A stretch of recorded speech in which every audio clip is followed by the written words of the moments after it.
My name is Jeff Davis. I'm with Baker Donelson in their Washington office. And as Debbie mentioned, I do play a dual role at the firm where I do public policy work for healthcare providers that participate in the 340B program and other safety net programs. And I also provide legal work. And through that role, I work very closely with healthcare providers of all types, particularly hospitals.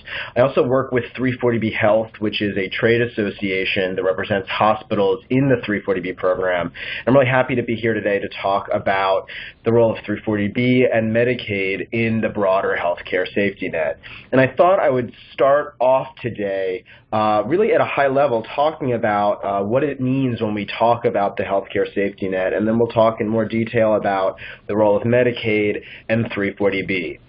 And really, when we're talking about the safety net, we're talking about the fabric of healthcare providers and institutions all over the country that really play a role in making sure that our nation's most vulnerable, those people suffering from chronic conditions and coming from underserved communities or who are low income or because of a variety of social determinants of health, which I know Courtney is going to be talking about in more detail, face barriers to access to care. These safety net providers, they are making sure that these individuals do not fall through the cracks. That is the role of the safety net. And of course, Medicaid really is the backbone of our country's healthcare safety net. It's been around for decades. It really plays an instrumental role in making sure that the healthcare providers in the safety net have the financial resources they need to be able to treat the individuals coming through their doors. And when we talk about or sort of Jeff, characterize... hang on 1 second. I'm hearing Sure. that there's no sound. And I just want to make sure that everyone in the webinar is able to hear Jeff right now.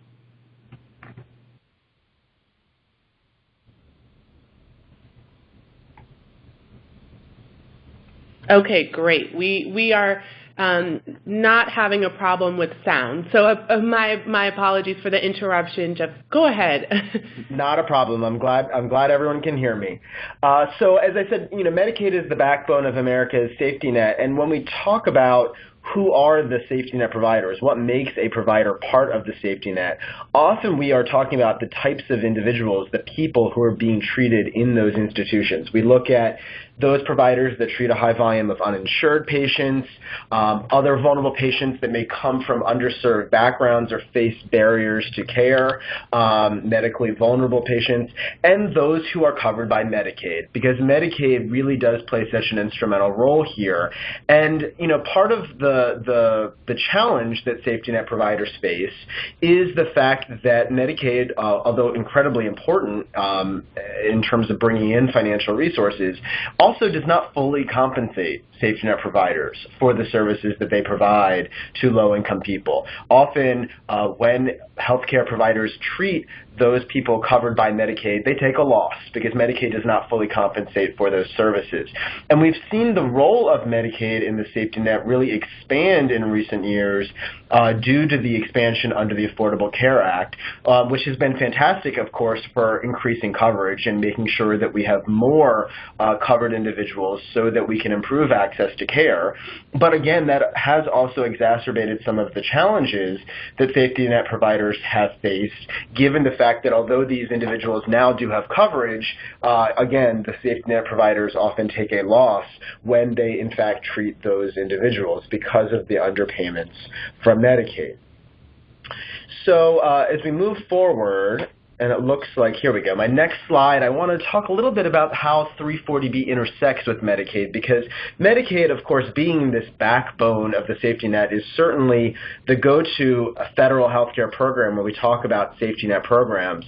The 340B drug pricing program is not as often discussed and is not often brought to mind when we talk about the safety net, but it really is just as critical in terms of the ability to bring in financial resources resources to safety net providers so that they have the resources they need to meet the needs of the individuals coming into their doors. So, of course, the Medicaid program began in 1965, enacted alongside the Medicare program. And then in 1990, after decades of being in place, there was a very important reform to the Medicaid program when Congress enacted the Medicaid drug rebate program. And this was a recognition that drug prices were going up. Obviously, I think something that we're still facing today. And the concern was that state Medicaid agencies were not getting access to the best price in the market, that perhaps manufacturers were offering discounted drug prices, but that discount was not being made available to Medicaid. And given that low-income individuals are covered by the Medicaid program, those safety net programs should get access to the best price in the market. And so Congress enacted a rebate program that required manufacturers to make the best price that they were making available on the market, to extend that best price to Medicaid programs in the form of a rebate that would be paid on the back end, to make it as if the state Medicaid programs paid for the drug at that lowest best price in the first place. This program was enacted in 1990, and after a few years, Congress realized there were some unintended consequences that came along with the creation of this program, and that manufacturers that had been voluntarily offering discounts to safety net providers prior to 1990 perhaps stopped offering those discounts for fear that they would set a new best price, and that would increase their rebate liability, and they'd have to pay more rebates to Medicaid. And so manufacturers stopped offering those discounts to safety net providers, and their costs went up. And so in response to this unintended consequence, Congress passed the 340B drug pricing program into law and essentially extended those discounts that were being made available to Medicaid so that those discounts would also be made available to safety net providers. So a little bit more in the history of the 340B program and some of the timeline since 1992. As I said, it was first enacted in the early 90s, and I should note by a bipartisan Congress, both Republicans and Democrats supported this law's enactment, and it was signed into law by the first President Bush, a Republican. So clearly, this is a program with a real history of bipartisan support, and that does continue today. Initially, there were a series of providers that were eligible for the program, certain health clinics and hospitals, and we'll talk in a few moments about who those providers are. But the only type of hospital that was initially eligible for the program were those classified by Medicare as disproportionate share hospitals. These are Medicare DSH hospitals, named because they serve a disproportionate share of low-income patients. Congress did step in 2005, I think in recognition of the fact that this was a program that was working well, and added a new type of hospital to the program, children's hospitals. And then in 2010, Congress stepped in again and expanded the program further to include rural hospitals and freestanding cancer hospitals. And I will note that although this expansion in 2010 did really increase the number of hospitals in the program, it didn't necessarily dramatically increase the volume of drugs being purchased in the program, given that the vast majority of these rural hospitals that became eligible were small critical access hospitals with 25 beds or less, and so their purchasing volume was not that significant. But nevertheless, this expansion of the program, I think, did draw a lot of attention to 340B, and that's, I think, in part why today we really are talking a lot about the 340B program in Washington, and there is scrutiny of the program, perhaps because of the changes that have been made in recent years. So how does the 340B program work, and how does it relate to Medicaid? So the law says that if a manufacturer wants to participate in the Medicaid or Medicare Part B programs, then the manufacturer must sell outpatient drugs at a discounted price to those providers that are in the 340B program, and they're referred to as 340B covered entities. And as I said, we'll talk in a moment about the different types of covered entities. And the mechanism behind this program is really one that's intended to bring in financial resources to those providers in recognition of the fact that they treat high volumes of uninsured, Medicaid, and underinsured people. And the goal is for those covered entities to use the financial resources that they have brought in to provide clinical and pharmacy services to support access to care. And we really see the purpose of the program articulated by Congress when they first debated the creation of 340B, they talked about the purpose being to stretch the scarce resources of these safety net providers so they can provide more services and reach more patients. And so that's exactly what the program is doing. It allows these safety net providers to buy drugs at discounted prices. They're able to use those drugs for their patients, and in the case of insured patients, they get to bill those insurers, reimbursement comes in for those drugs, and they've been able to generate program savings that they are able to use to fund care for the populations being treated in those institutions. And in terms of the types of, if you could go to the next slide, it looks like I don't have access anymore. In terms of the types of providers that are in the 340B program, we really categorize them in two different buckets, those that are clinics and health centers and those that are hospitals. The commonality across the different clinics and health centers that you'll see is that they all participate in the public health service. They are all able to receive grant funding, federal grants that are administered by the Health Resources and Services Administration. So you may see federally qualified health centers as probably one of the more commonly known grantees. And it's through the receipt of these HRSA grants that those health centers and clinics are able to qualify for the 340B program. On the hospital side, you'll see those Medicare DSH hospitals that we talked about, and those can be urban hospitals, teaching hospitals, academic medical centers.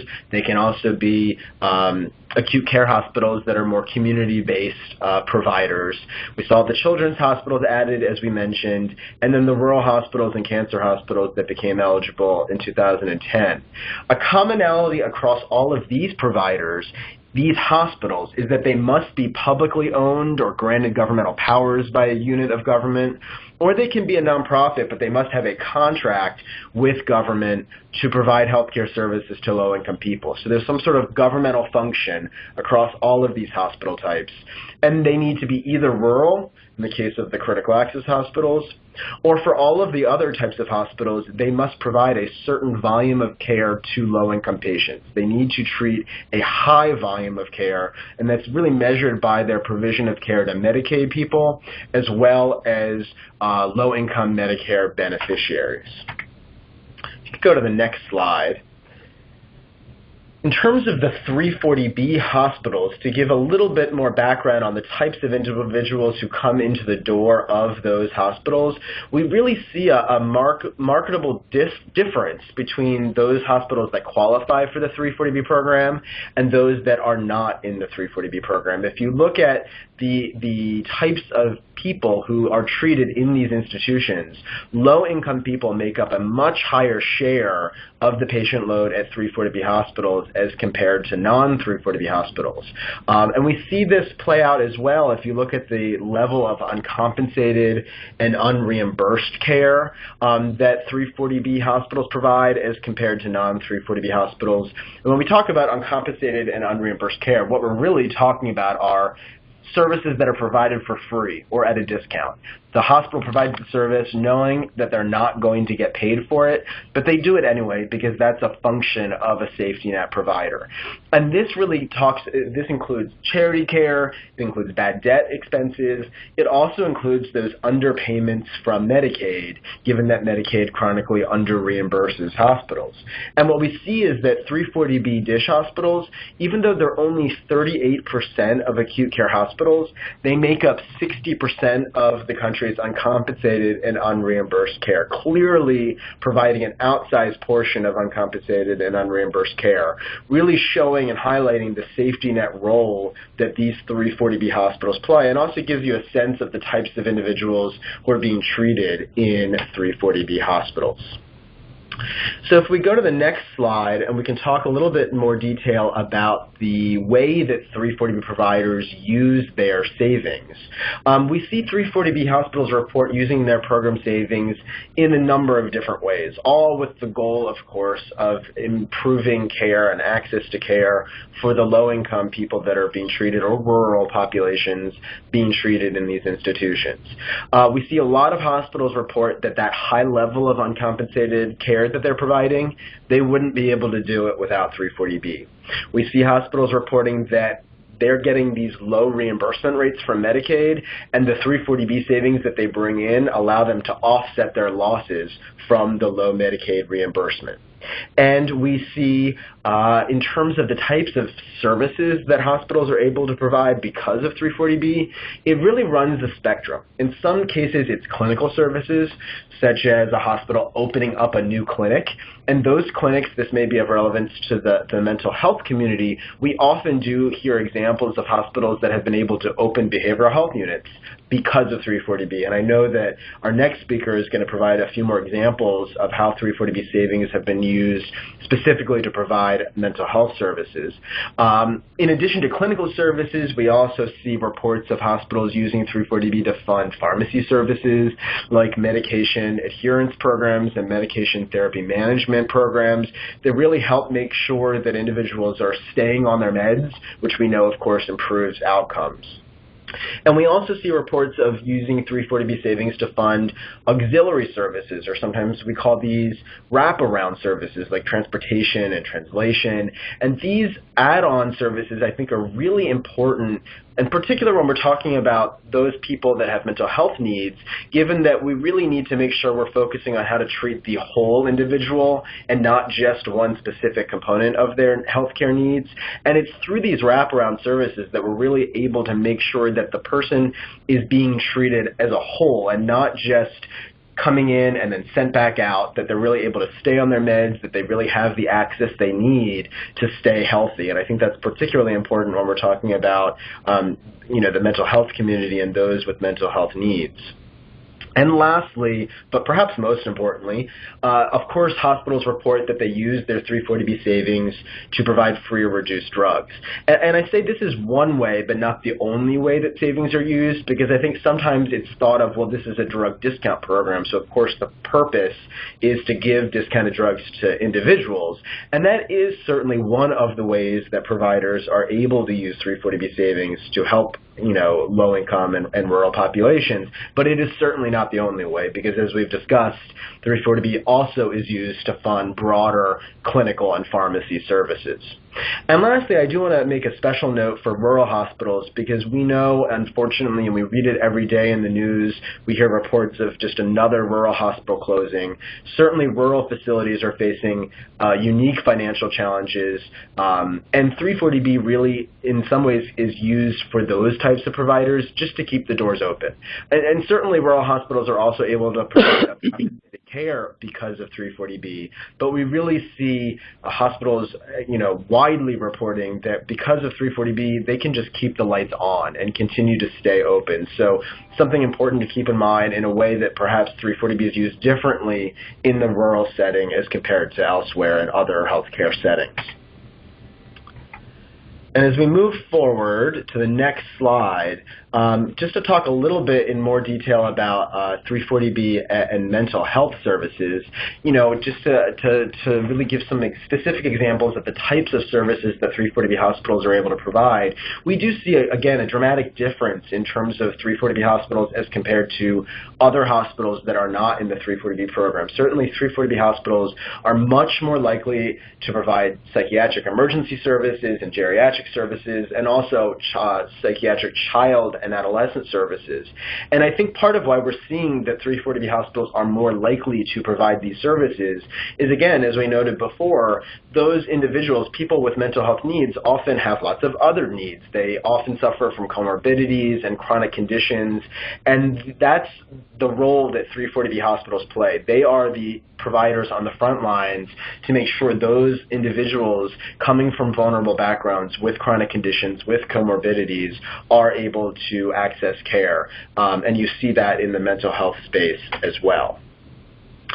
Before I wrap up and turn things over to the next speaker, I do want to highlight some of the challenges in the 340B space, but also in the broader safety net community, because of course we do see the safety net facing some significant challenges for those healthcare providers that are heavily reliant on Medicaid, and for those populations, for those people who need access to health care through Medicaid eligibility, obviously there is a lot of concern about what we see, the interest from the administration in block granting Medicaid. We see interest in across the states in creating Medicaid work requirements, all of which really we're concerned, I think, might have an impact on eligibility and the ability for people to get Medicaid coverage.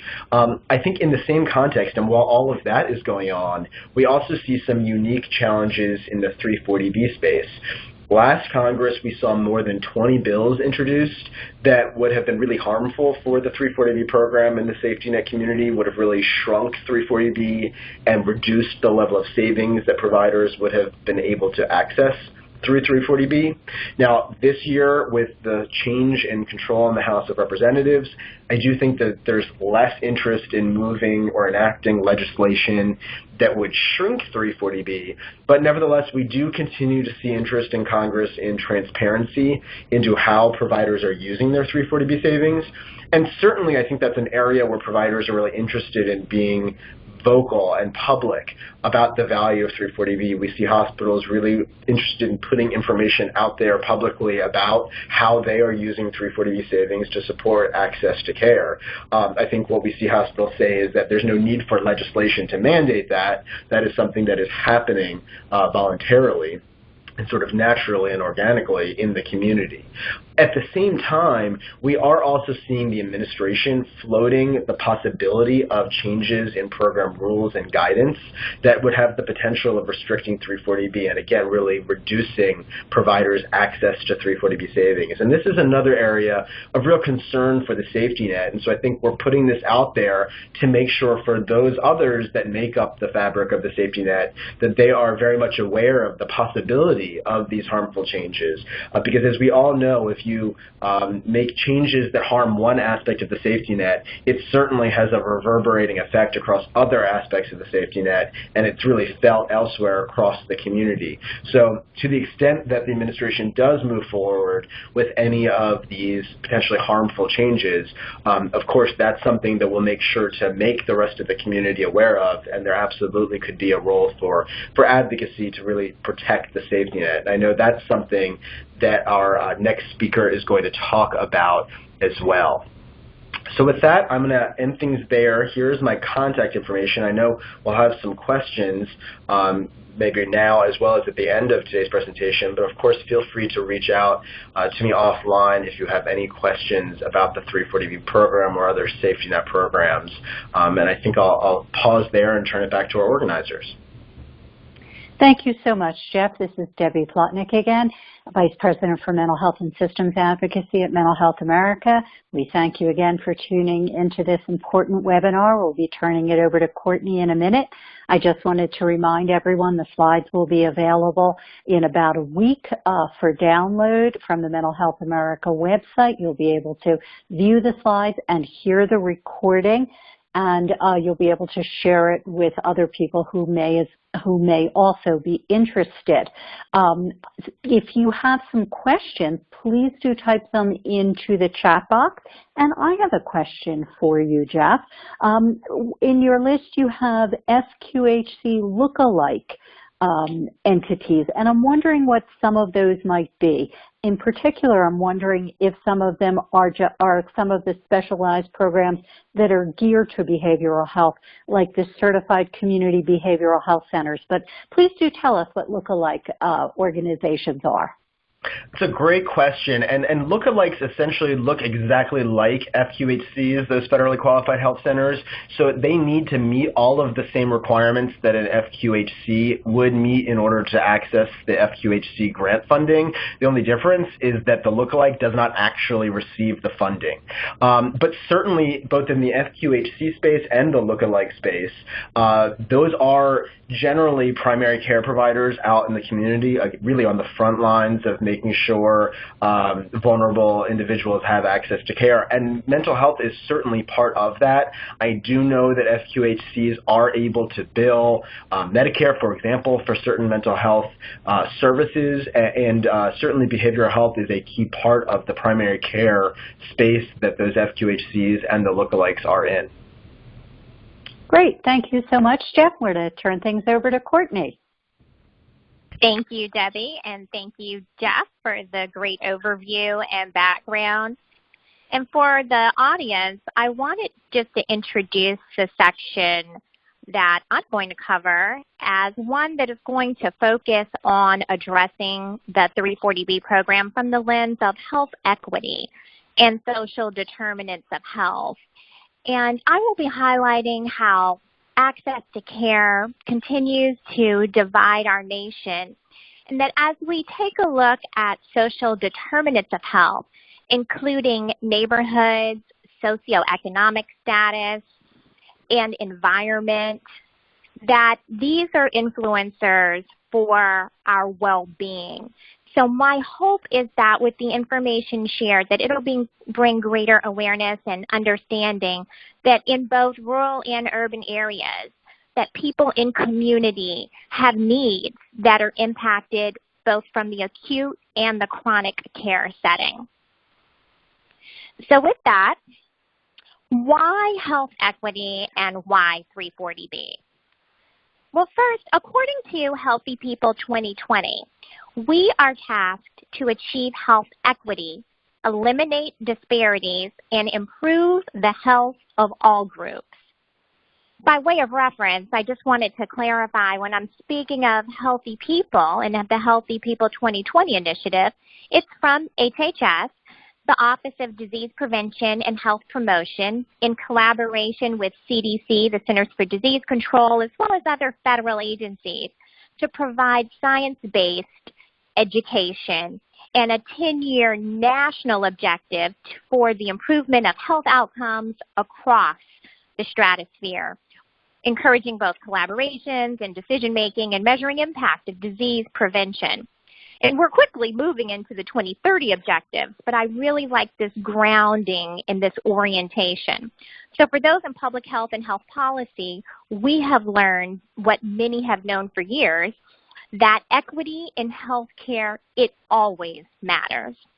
So I took the opportunity just to define what health equity is, because a lot of times we'll hear varying definitions, and I really liked what the American Public Health Association put out, that everyone has the opportunity, and I stress opportunity, to attain their highest level of health, and that health equity means that everyone has a fair and just opportunity to be healthy, and that is from the Robert Wood Johnson Foundation. So that together, our understanding of health equity makes the 340B program even more important, because we seek policy and advocacy solutions that bridge the divide for communities with the greatest need. The 340B drug discount program is rooted in serving low-income patients, as Jeff outlined, and those in the greatest need, as I just referenced, and is a fundamental program to protecting the U.S. healthcare safety net. So meeting community mental health needs through 340B. I really like the framework of orientation around 340B being a solution for access to care, addressing such areas as transportation constraints, and delivering emergency psychiatric care and supports. And when we're meeting the community mental health needs, I really believe that these three core areas really capture the essence of how the 340B program is a solution. So having access to a network of safety net providers is critical to the uninsured and underinsured. Safety net hospitals are more often embedded in the communities that they serve, which is a really important fact, because it allows access to care to be easy and readily available. The program 340B works towards eliminating these access challenges by offering service lines such as acute and longer-term psychiatric beds. Transportation for the behavioral health community is always an issue, and so by providing the transportation support, outpatient behavioral health programming, and increasing psychiatric nurse practitioners on staff, these are examples of meeting the mental health needs and the delivery of emergent psychiatric care and support is something that statistically Jeff had covered a little bit on the 64% are more likely than non-340B hospitals to provide emergent services. But understanding that safety net hospitals are using their program savings to address the diversity of needs. And I want to highlight diversity of needs by offering care tailored to specific patient populations. We may all be familiar broadly with the social determinants of health, but beyond just health and healthcare, when we speak about social determinants of health, we're really talking about healthcare in the context of social and community, education and economic, including the environment where we live, work, and play, our neighborhoods, the wellness of our entire state of being. So I think this is important to recognize as we advance our understanding around wellness and how health outcomes is the totality of the human condition. This particular graphic appeared in the Health Affairs blog January 16th of this past year, and I really appreciate this description. Oftentimes, we as healthcare advocates are focused downstream on clinical care and medical interventions. And Jeff just covered Medicaid and charity care. However, mental health advocates are unique because in mental health, we are more aware of the importance of midstream, the role of individual impact, and the social needs that are intrinsic to making sure that we are caring for the complete behavioral health needs of our loved ones and ourselves. It's the upstream that I want to concentrate on, and this is really where I believe the Regional Policy Council and Mental Health America's mobilization efforts can make such great change. It's the advocacy, it's the coalition building. And you understand directly the importance of community impact to protect the policies that improve the human condition and ensure broadly access to care from the lens of policymaking and lawmaking. And so while generally our efforts around individual advocacy may be mid and downstream, it's the upstream that I hope that today we will concentrate on going forward. So mental health advocacy and addressing complex chronic disease is really the heart of that upstream impact that I just reviewed, and it's the heart of mental health advocacy and Mental Health America's mission. So I want to begin by leveraging peer support, which is what MHA does best. In addition to that, providing community education to reduce stigma, understanding the comorbidities and the complex nature of disease presentation, and augmenting outpatient care. So the importance of integrated care models is really critical to understanding the holistic needs that are both prioritized and met. And this is where our advocacy, that upstream impact with 340B really comes into full fruition, because we're in the next phase of making sure that policies are really delivering the type of behavioral health support that's needed to advance our efforts in making sure that everyone has full access. So as we continue to evolve our understanding, it's the whole person, and I have to thank Debbie for reminding me constantly about that whole person, whole health concept, that we want to make sure that in totality of our care today, that when we're discussing 340B in the context of mental health, that we're not looking at that in isolation, that we recognize the whole person, and the whole person may present with a myriad of conditions, and that may touch on a lot of other chronic disease areas, be it hypertension, diabetes, infectious disease, asthma. And so this graphic is to understand that prevention and treatment are important just as much as resilience and recovery. So whether it's mental health or addiction services, that we recognize that the individual condition that people are facing, that we're not living in silos, that we're multifaceted, and the 340B program addresses that whole person need. 340B always matters to patient care, and so just to highlight just 3 takeaways about opportunities to protect the safety net: hospitals, the access to care, the rural communities that Jeff spoke of. The opportunities there are listed. Hospitals, 340B hospitals are on the front lines of treating underserved communities and people suffering from the undertreated chronic and life-threatening diseases and conditions that I just referenced. And that threats, any cuts to the 340B program could result in diminished services provided to these patients.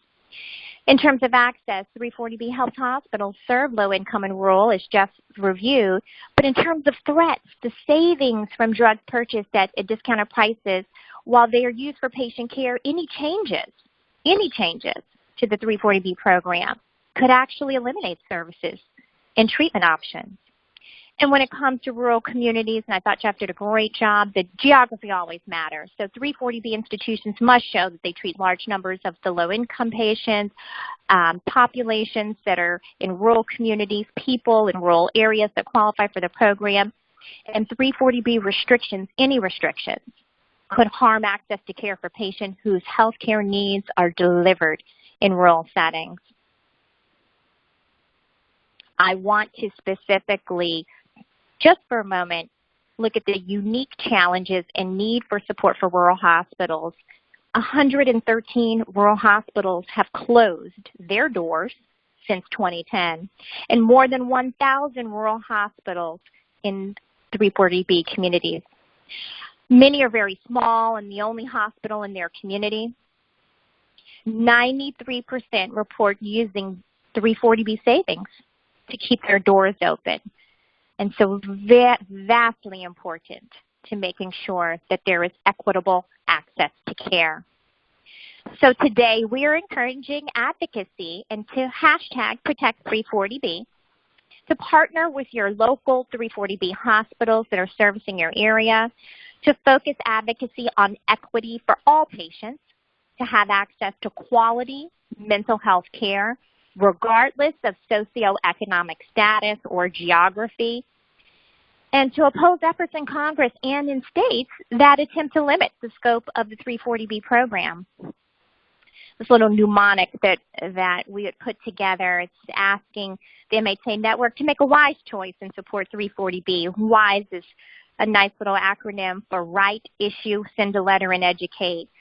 Encouraging op-eds, expressing concern against any harmful proposed legislation, or writing op-eds in support of the program and the need for access to safety net providers.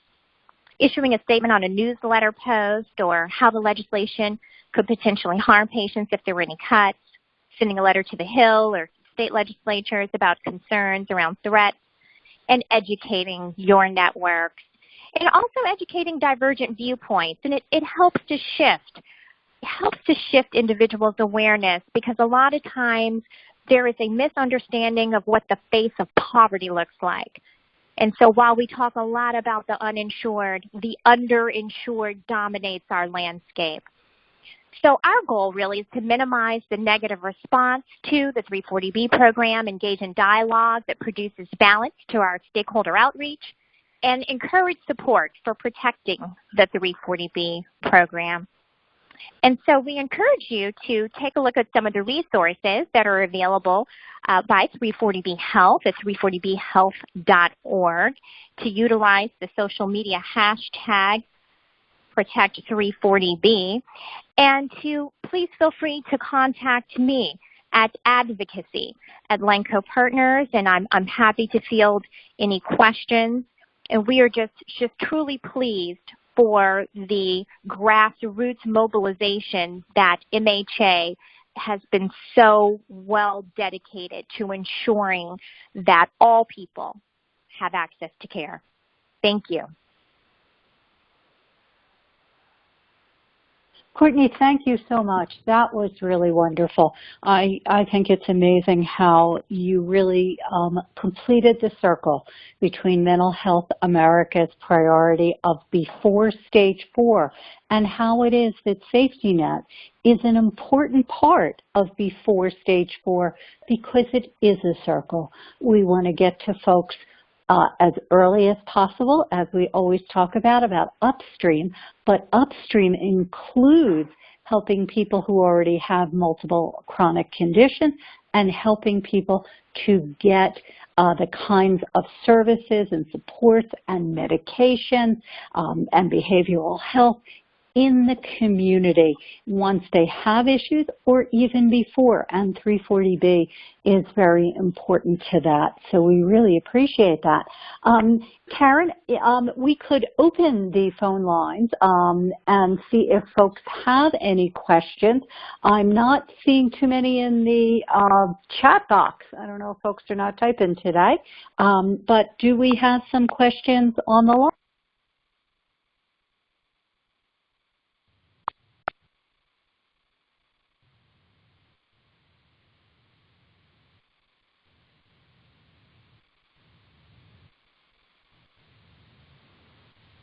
Okay, Debbie, I can go ahead and unmute everyone. And I don't see many questions in the chat either. But I did type one about how many people we think receive benefits or medications or otherwise discounts under the 340B program.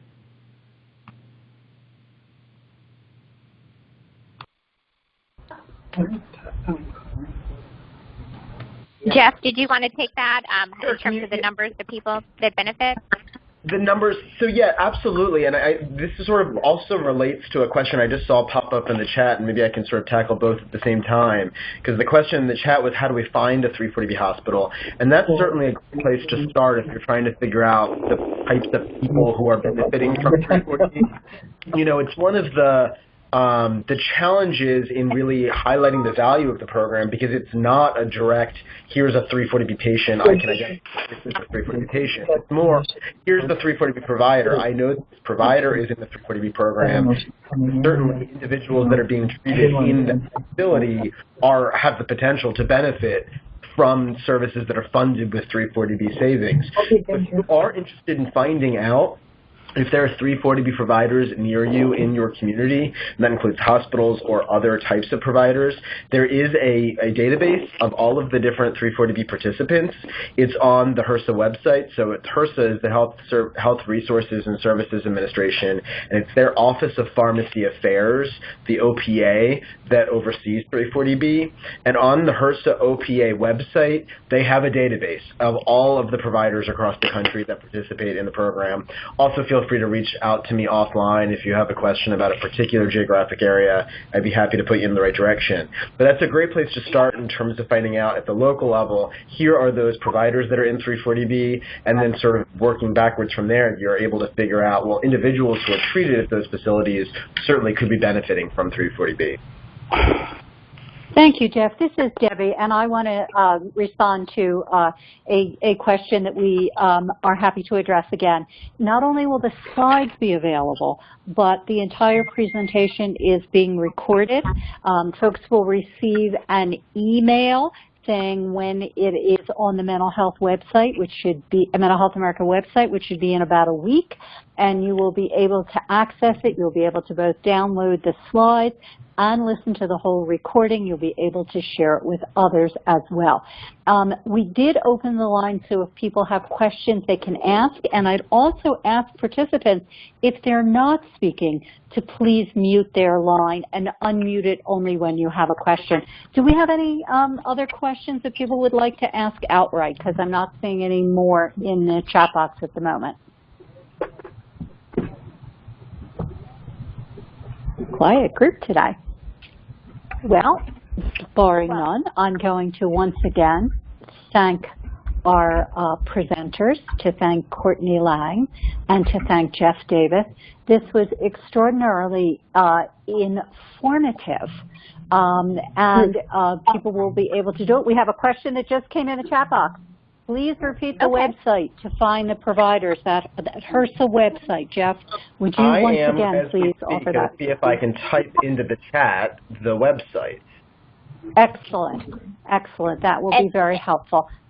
And just to also help some of the participants who are online, and Jeff, feel free to connect me if I'm wrong, but if there are county providers that folks are working with, they oftentimes are, by definition, 340B hospital. Jeff has taken the opportunity to go ahead and put that HRSA website into the chat, the www.hrsa.gov.opa.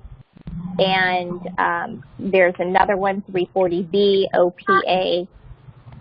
is.hrsa.gov, but definitely think of your county providers as and oftentimes your academic medical providers that are providing the safety net care that was discussed. Thank you so much, Courtney. Are there any other questions for folks who are on the line or in the chat box? Last call. Yeah, just one last note that I'll make, and I'm going to type this into the chat as well, but another resource if you're looking specifically for 340B hospitals. Now, certainly all provider types are going to show up in the OPA database, but as I mentioned earlier, 340B Health, which is an organization Courtney and I both work with that is the trade association that represents hospitals in the program, they also have a list of all of the hospitals across the country, and I think they have a list by state, and that is on their website, and I just shared the link to that organization, and they are a helpful resource as well as it relates to 340B hospitals. Thank you, Jeff. That was very informative, and as well, when folks look at that, they will see that it's not just rural hospitals. 340B hospitals are often in urban areas because they serve a large proportion of underserved folks. So I just want to remind people it's not just in rural areas. I'm sorry, Courtney, please go ahead. Oh, no, I was just going to let you know that we also have some materials that can be made available specific to the Regional Policy Council, just a couple of one-pagers that may be helpful for them to just have a nice kind of quick reference sheet. And so I'll push that out to you, Debbie, for distribution to the RPC as well. A couple of impact profiles as well as just like a little quick fact sheet on the program and just kind of understanding some of these touch points. Excellent. Thank you, Courtney. And thank you for sharing this wealth of information with our constituencies. We will push the webinar out again through all of our Mental Health America networks. Our Regional Policy Council representatives will be able to share this with their state clusters, and we really look forward to calling on your expertise on other areas that really mean a lot to our folks in the field and who are working with their states, their communities, and their legislators. So once again, on behalf of the Regional Policy Council, I'd like to thank everybody who has tuned in today. Tell you again that the slides will be available and a recording in about a week on the Mental Health America website. You'll receive an email telling you when they are available if you're listening to this and you signed in, and folks who told us that they were unable to tune in at this time will also be able to access it, and all of the information and previous webinars as well are available for download on the Mental Health America website. So thank you. And Karen, we can thank you for your help. Karen Howard, our Advocacy Manager at Mental Health America, and we're going to end the recording. So thank you so much for being with us today.